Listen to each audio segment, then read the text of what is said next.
I have a little eye bolt there. And I have 2 ropes connected to it. One goes across the door to another eye bolt here. And the same rope goes down the length through another eye bolt here. Across the top. And ties off here. All that's for is, so if you're driving down the road or whatever, it won't lift in the wind.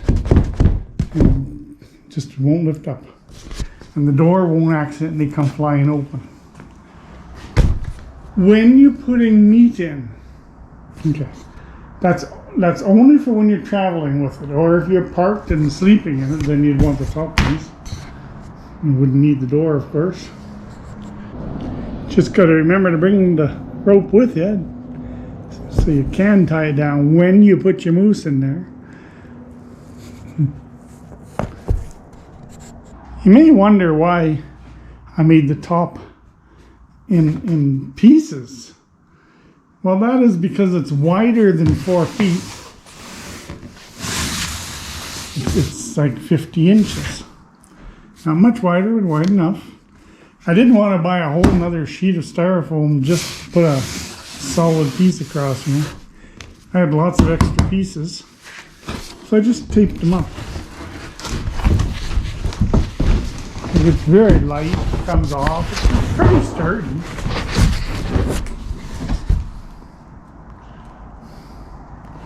I taped all the edges with the tuck tape.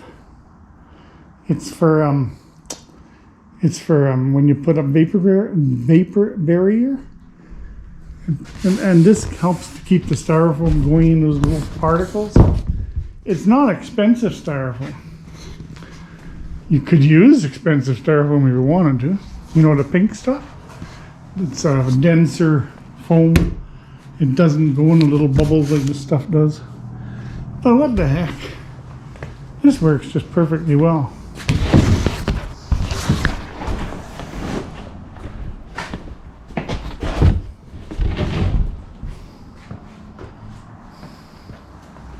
So once the lid's removed, you can see where it's all put together. I sprayed orange in that back corner and yellow in the other back corner, just because I figured it might be easier to distinguish which pieces go in the back, which pieces go in the front.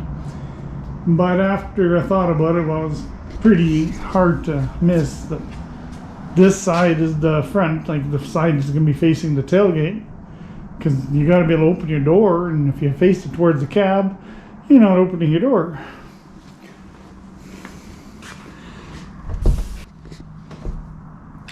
So my thought is, I've never put it to use, you're going to have your shelf down there, if you want a shelf. If you want to put it right in the bottom, that's totally up to you. You have your, you know, the 2x2s going across. Now you would put your quarters in either over the edge, you know, leaning like 2 guys even, like, or just drop it, I don't know. But over the edge anyway, onto down there. Or you can open the door and put them through the door. Whichever way. You can somehow or another manhandle those quarters of moose onto that rack and onto that shelf and just lay them down there. You don't need to have the top on at this moment. You only put the top on when you're really ready to transport it. Or if you're going to be storing it like for a couple hours while you take down camp or whatever, you know. Then you would put the top on and start up the generator and blah, blah, blah. But for now, just to put it in there, you would just pass it over. 2 guys, of course, would make it much simpler, but 1 guy can do it himself. Quarter of a moose, maybe what, 120 pounds for the hind.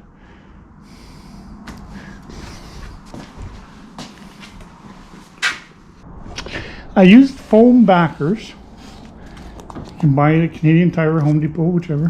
It's for insulation. It's for filling. It's for filling gaps, and then you spray on foam or put silicone or whatever. Of course, not using it that way.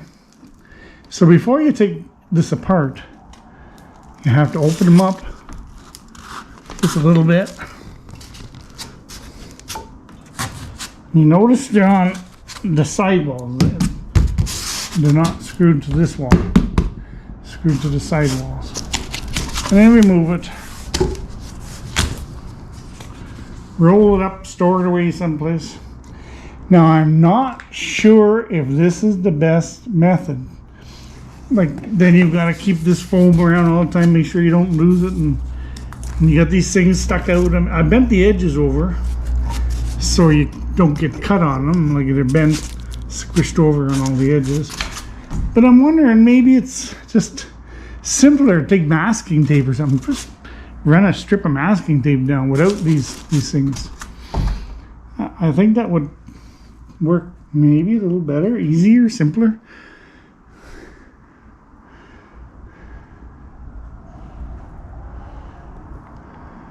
On the other corners, I put that red tape, tuck tape, on the foam. This corner I didn't, both front corners didn't.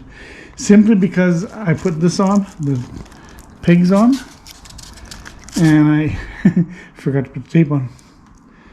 I actually think I'm going to remove these little things and bring a roll of duct tape with me. I don't mean bring a roll of masking tape with me.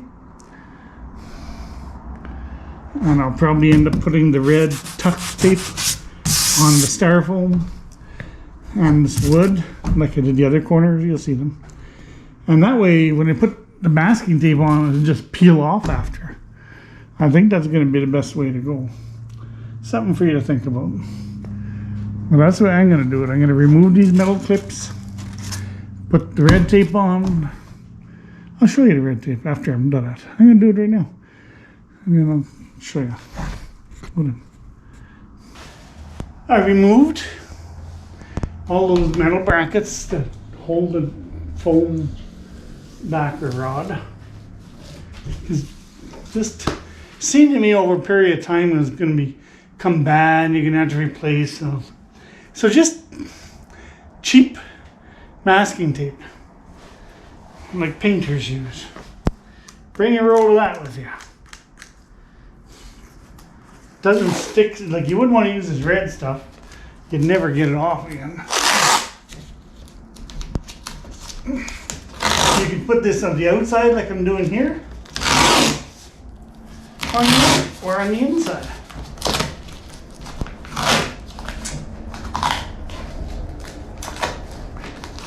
It's just to keep bugs out and a breeze. There's a little more crack.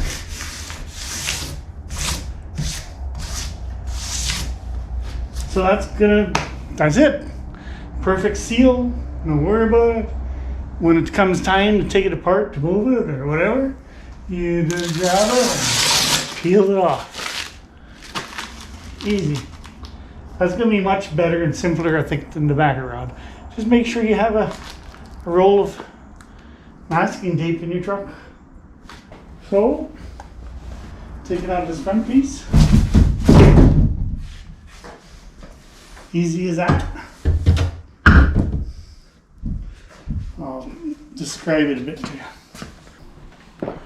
Everything I ripped from 2x4s. I found the best, straightest 2x4s I could find, ripped them in half into 2x2s. Well, it's not really 2x2s, 1 3/4 by 1 3/4. 2x2s. First, I assembled this frame. It's not the best of carpentry work, but it's solid. I put a bit of glue, screws.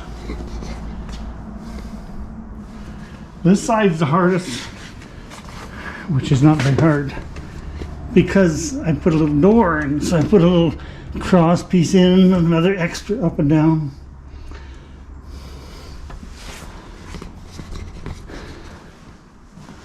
The foam on this one,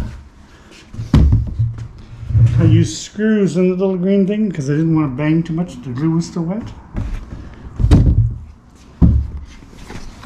I use Gorilla tape. for the hinges. For instance, this is a hinge actually. It bends right there. Is Gorilla Tape.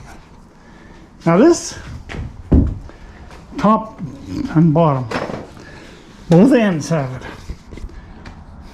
I have calculated. You got to build your box first and then put it all together and think about this top board. Where does this 1-inch dowel go? Because you want it to go into the sidewalls. So I clamped this here to the sidewall on both sides so that it was where I wanted it, and then I drilled my 1-inch hole. Drilled my 1-inch hole right through the sidewall.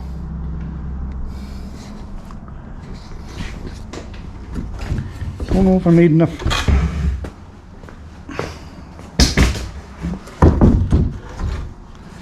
Like I clamped them together, drilled a hole through both pieces so that the holes lined up, top and bottom, done the same way. That there is a very important dowel. It's what holds the box together. So what happens is this side I left at 1 inch is a 1-inch dowel. But before gluing it into the hole, I put this in the belt sander and twirled it around a bit so it's a little bit smaller than 1 inch. Makes it easier to drop into the holes. So the holes on both top and bottom, same thing.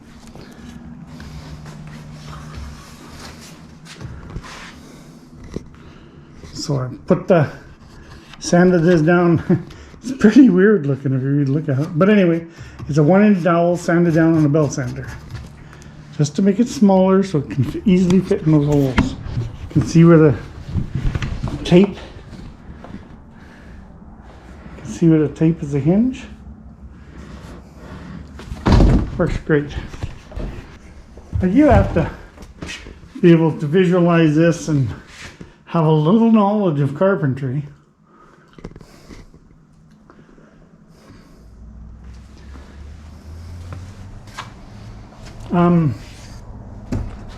I should say that. This here piece is 2x4 on the sides. Yes, not everything's a 2x2. These are 2x4. I used I cut notches and so that these uprights could go in the 2x4. So then it's solid right through here. Gives it strength, plus it allows you to use 2x2 everywhere else. All the walls are like that actually. I should have mentioned that. The top and the bottom are 2x4s. And then the pieces here are 2x2s. Even that's a 2x2. This is the styrofoam, that's 2x2. My notching I did on my crosscut saw. There's a knob on it where you can raise and lower the blades, how low it will go. So I used my crosscut saw to cut these notches. Worked pretty good. So each upright is notched into the 2x4.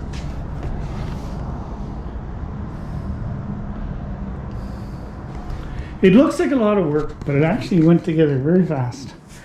I bet you I can have on labor like 6 hours labor, maybe as much as 8 hours labor.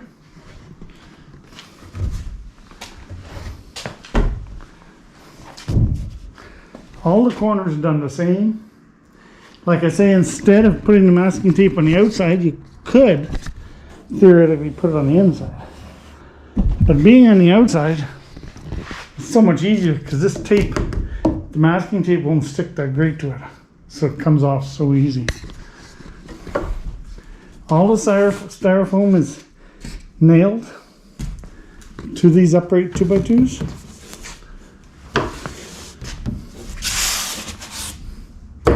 I don't know if I really like these, but if you have a different idea, use that. These are specially made for styrofoam.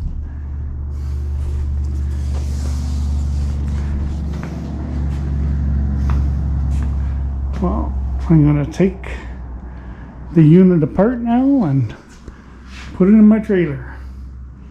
I think that should be good enough to show you the basics, how to build it, how to make it. You notice here all these main walls are the same height, but on top, this is the wall, this is the 2x2 with the dowel in it, and both ends are like that. So the actual wall's only that height, the same. Remember, the wall when it's lying down must fit between your wheel wells also. And this dowel goes through this 2x2 and through this 2x4. And they just pop apart, top and bottom.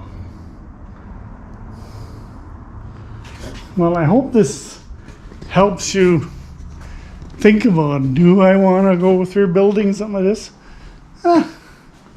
Something to do during the summer or whatever. I'm quite pleased with it for what I want it for. This is the front of the air conditioner, a little 5000 BTU. This is the sensor for the thermistor that controls the temperature. Right now it shuts off at 17 degrees. And I'd love to get it a few more degrees colder.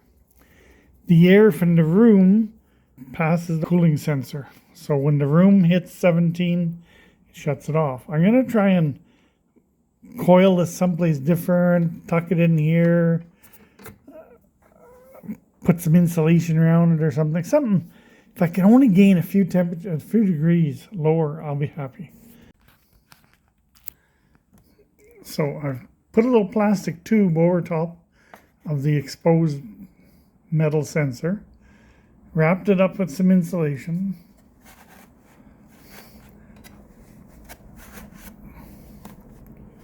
tucked it all out of place here. I don't know, I'm just playing here. Just going to try and keep the cold air from blowing on that sensor. See what happens. So that's what I have now. So the front's back on now, and I'm going to go put it in the cooler box. Insulating the sensor only gained me a -1 degree. That's not what I'm looking for. I'm looking for more. So I had to open it up again and start working with the wiring.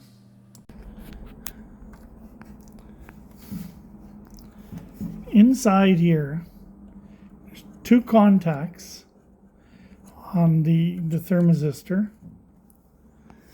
They go through, and I disconnected them, and I ran a wire from here to here with all the proper clips and everything, soldered them. I'm going to tuck them back in here, close it all up, and I'm going to bypass this thermistor, this control altogether. Now there we go. I have a sensor inside this box, and the air conditioner without a control on it down here. And it's brought the temperature down to 9 degrees. It's 22 degrees outside. So I'm not going to go much colder because I want a real thermometer so that it doesn't go too cold. Otherwise the air conditioner is just going to freeze up. Anyway, I'm perfectly happy. 8 degrees now. So I better shut it off now until I get a proper thermostat. But that is beautiful. That's just what I'm looking for. I should keep the inside of the box nice and cold. Not the freezer, just cold. It's just sitting here, but it dropped down to 7 degrees. So that's getting down there nice. Much better than 17 degrees. So I have this thermostat. It has heating and cooling plugs. We only want the cooling. Keep in mind that now that the air conditioner thermostat has been bypassed, you must use an external thermostat. Otherwise, it's going to damage your air conditioner's compressor and fins by freezing up. I have this generator, and it runs pretty good. It's 1500 starting watts or 1200 maximum rated watts, but continuous is 1000 watts. I decided I'm going to use that for testing. So I put that outside the garage door, of course, not inside here, and ran it. I don't know if you can see it on this, but it's rated current of 4.6 amps, or 552 watts.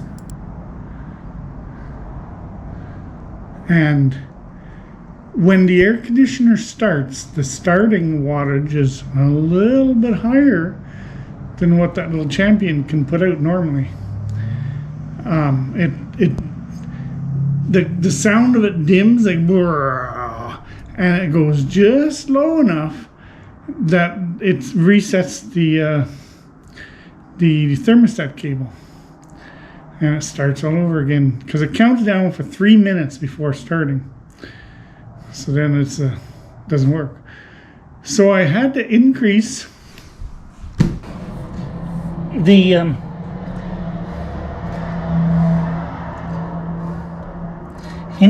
idle screw there, just so it ran just a little bit faster, and that solved the issue.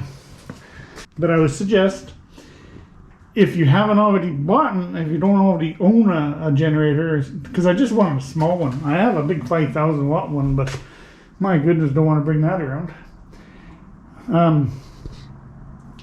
Just a little bit bigger generator would be better, because then you wouldn't have to increase your idle screw to make it work. Anyway, just something to think about. If you have any other questions on the build, just let me know. I can't actually give you dimensions and everything because it's sized to fit my truck. But I can help you out if you got a question about what you should do for something, or if you have a better idea about how to put something together on it, let me know.